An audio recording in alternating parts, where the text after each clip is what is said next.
My client Ryan is a mayor with a young family. He went from dad bod to Greek god, dropping 32 pounds while running a city. He didn't do it by finding more time. He did it by building a better system. If you want a magic pill, click away. But if you want a predictable system to dominate this quarter, follow along and take some notes. The biggest design flaw in the human body is that you can smash 3,000 calories of junk food and still feel empty. Your stomach is effectively blind. It doesn't count calories, it counts volume. Your stomach is lined with sensors called mechanoreceptors. They act like a direct phone line to your brain, but they only track stretch. They don't care what you eat, they only care how much space it takes up. My client Ryan fell into this trap. His days were packed, so he survived on efficient foods like protein bars and handfuls of nuts. He was eating 3,000 calories a day, yet he felt starving. Think of your stomach like a cargo plane. The pilot, your brain, has one rule for a safe flight. The cargo space must be full. Ryan was loading his plane with lead bricks. A few bricks weigh a ton in calories, but take up zero space. The sensors didn't stretch, so the pilot screamed, "We're empty, load more food." He tried chugging water, but liquids cheat the system. They use a stomach fast lane and flush out in 15 minutes. To fix this, we hacked the sensors with a simple 3-step system. If you want to skip the learning curve, I've automated this into my free app, The Swap. You tell it the restaurant and it tells you exactly what to order to stay full so you don't overeat. It removes decision fatigue so you can focus on the conversation, not the calories. Link is in the description. So when eating out, Ryan ordered a massive green salad or vegetable soup first. A pound of spinach exerts the same force on your stomach sensors as a pound of steak, but for a fraction of the calories. By the time the main course hits, your sensors are firing and you naturally eat less. Next, I had him stop drinking his water and start eating it. When water is mixed into food, like blended soups, oatmeals, or fruits, the stomach views it as a solid. It gets trapped with fiber and can't access the fast lane, keeping you full for up to 4 hours. For the afternoon crash, Ryan layered on a carbonated drink. When cold carbonation hits a warm stomach, the gas expands like a balloon and it takes up viable rent inside of your stomach, hacking the sensors and buying you 30 minutes of relief to make a rational decision. Now, I know the internet hates Diet Coke, but let's look at the data. You need to drink 17 cans a day to hit the toxicity limit. For fat loss, it acts as a pressure release valve for your cravings. It's the difference between some fizz at 3 in the afternoon or a cookie binge. My advice is to ignore the noise and use the tool. Carbonation is awesome for suppressing appetite, but there is another liquid that 90% of professionals drink that does the exact opposite. It ruins your sleep, kills your willpower, and is the #1 reason busy people fail to lose fat. We need to get serious about eliminating alcohol, not for life, but for this specific phase. Think of alcohol as a metabolic parking brake. When you drink, your body hits the emergency stop on fat burning to focus 100% on clearing the toxin. If you go for a run and then have 2 glasses of wine, you haven't just added calories, you've actively paused the result. Until that alcohol is gone, your fat loss is effectively zero. You aren't swimming forward, you're actually treading water. There's also the productivity tax on tomorrow. Alcohol blocks REM sleep, meaning you wake up with brain fog and decision fatigue. Your tasks take longer and your workouts suffer. If you value efficiency, alcohol is the single most inefficient variable in your equation. For a dedicated fat loss phase, the highest return on investment is to cut it out completely. Don't play the game on hard mode, eliminate the variable, get the result, and save the drink for the celebration. Now, I know cutting alcohol sounds restrictive, but here's the good news. To make this sustainable, the rest of your nutrition system actually needs to be looser. The biggest mistake I see busy people make is the 24-hour trap. Trying to hit a perfect calorie goal every single day is like checking your stock portfolio every hour. It creates unnecessary panic. The biological reality is that your willpower muscle is limited. After 10 hours of high-stakes decision-making, your brain is depleted of glucose. You literally do not have the fuel left to calculate macros at a steakhouse. When you force a depleted brain to follow rigid rules, it defaults to the what the hell effect. You miss your target by 100 calories, your brain declares the day a total failure, and you eat an extra 1,000 because you've already blown it. This was Ryan's exact struggle. A Thursday client lunch would push him over. He would feel like a failure and quit by Friday. The daily model was designed to make him fail. But the reality is, your body does not operate on a 24-hour clock. Fat loss is a function of cumulative energy balance, not daily balance. Research confirms that focusing on weekly averages rather than daily perfection correlates with lower body weight and better sustainability. Body fat does not care if you create a deficit on Tuesday or Sunday, it only cares about the net result. So to stop thinking like a day trader and more like an asset manager, Ryan and I used the 4-3 split. Monday through Thursday is your accumulation phase. These are your high focus, low social days. We aggressively bank calories here using decision-free defaults. Think boring, high protein meals. You eat lighter, for example, 1600 calories, but don't feel deprived because you're busy crushing work. Friday through Sunday is your expenditure phase. Because you bank that surplus during the week, you can now spend significantly more, like 2700 calories on the weekend. You can handle the client dinner or the family brunch without ruining your progress. This turns the what the hell effect into a who cares effect. One bad meal is just a drop in a much larger bucket. You don't get results by being perfect for 3 days and quitting. You get results by being imperfectly consistent for 5 months. Now, the weekly budget is a powerful operating system, but you can execute the 4-3 split perfectly and still fail if you fall for the common error that was wiping out Ryan's entire deficit before he even took his first bite. If you Google how many calories you need, you'll see something like multiply your body weight by 12.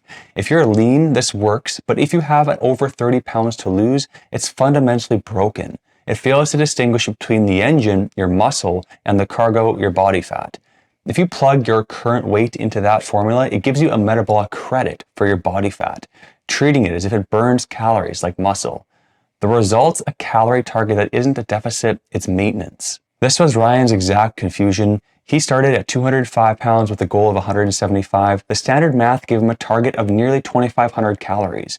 That wasn't a deficit, it was his maintenance. He spun his wheels for months, working hard but staying the exact same weight because his math was counting his cargo as the engine. If you have more than 30 pounds to lose, ignore your current weight. Instead, take your goal body weight and multiply that by 12. Before you adjust anything, you'll need accurate data. Your weight fluctuates daily based on water, salt, stress, so you'll want to weigh yourself every morning, but only track the weekly average. The average smooths out the noise and protects your sanity. You only make decisions based off of that average, not on the mood of the scale on Tuesday morning. If the weekly average drops less than 1 pound, drop the multiplier to 11.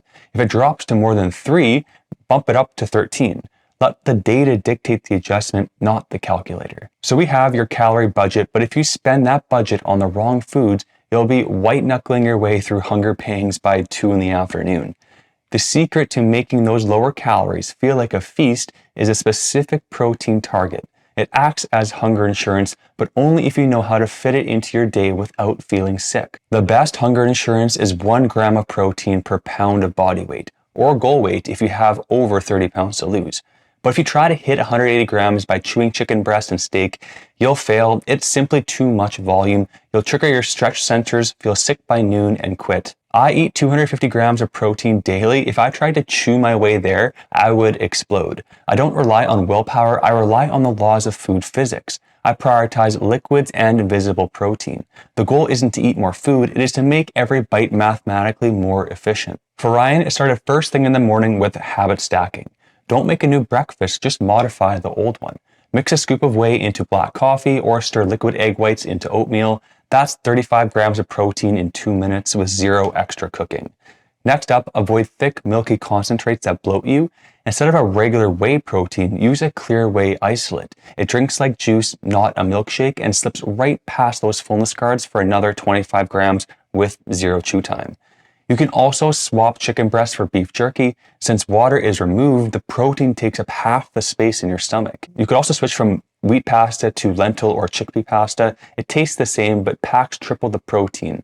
Your carbs are now helping you hit your protein, so you don't have to force down a massive side of chicken. And finally, look at the label. If you are getting less than 10 grams of protein for every 100 calories, find a more efficient source. Now, hitting your protein is easy at home, but there is a logistical nightmare we haven't fixed yet. You can't exactly whip out a food scale in the middle of a client lunch. It kills the vibe, makes you look obsessive, and probably makes them uncomfortable. But the alternative, just guessing, is the fastest way to accidentally erase your weight loss. The problem isn't your discipline, it's a hardware limitation called the Delboeuf illusion. When a small steak is served on a massive restaurant platter, your brain misjudges the size by up to 50%. You unknowingly eat more just to fill the empty space. That visual error is larger than your entire calorie deficit. Ryan thought he was close enough by eyeballing his steak at client lunches, but by Monday morning, the scale would spike and wipe out his entire week. He said he felt like he was basically sprinting on a treadmill, working hard, but never really getting anywhere. The fix wasn't for him to bring a scale to dinner, it was to use the hardware he always had on him, his hands. You might think that this is inaccurate, but the data disagrees. Studies on over 150,000 clients found that hand-based tracking is 95% as accurate as a digital scale. Since food labels are legally allowed a 20% error margin anyway, the hand method essentially cancels out the noise without the logistical headache. When the menu arrives, I had Ryan build a plate that matches 2 palms of protein, like meat or fish, 2 fists of veggies, 2 cupped hands of carbs, like rice, potatoes, or pasta, 2 thumbs of fats, like guacamole, cheese, or a heavy sauce. And for ladies, you could simply cut this in half and use just 1 of each. Now, because the restaurant food is almost always bathed in hidden fats, if a food is glossy and has a shiny finish, it's been bathed in butter. So automatically remove 1 thumb of fat from your budget, like skipping cheese on a burger. But to keep a low profile, don't hold your hand over the plate, look at your palm in your lap. Memorize the size, then scan the food. A cupped hand is roughly half the size of a tennis ball. If you're served a helmet-sized bowl of pasta, separate the extra to the side right away. For the veggies, the fist is the minimum, not the maximum. Eating 3 fistfuls of steamed broccoli will not ruin your deficit. If you want to skip the mental gymnastics entirely, I've automated this framework into my free tool, The Swap. It has a subtle mode that gives you a script for the waiter so you can order with confidence without looking like the diet guy. Link is in the description. Now, honestly, this is where I usually lose the casuals. They want the tactics, not the truth. But if you're still watching, I'll know you're serious. Even the best hardware is useless if the operating system is buggy. You are likely using brute force, relying on raw willpower to fight cravings. But willpower is not a character trait, it is a finite battery. When work stress drains that battery, your defenses drop and the diet collapses. You cannot fight biology with brute force forever, and it starts with how you speak. Note the massive difference between I can't drink compared to no, I don't drink. I can't, you sound like a victim. You are relying on the draining battery to say no. Eventually, it dies and you rebel. A study in the Journal of Consumer Research confirms this. People who said I can't fail to stick to their goals 61% of the time. It signals deprivation. But the group that swapped 1 word and said I don't succeeded 64% of the time. I don't isn't resistance, it's identity. You aren't using willpower, you're using standards. But a warning, do not confuse this with positive thinking.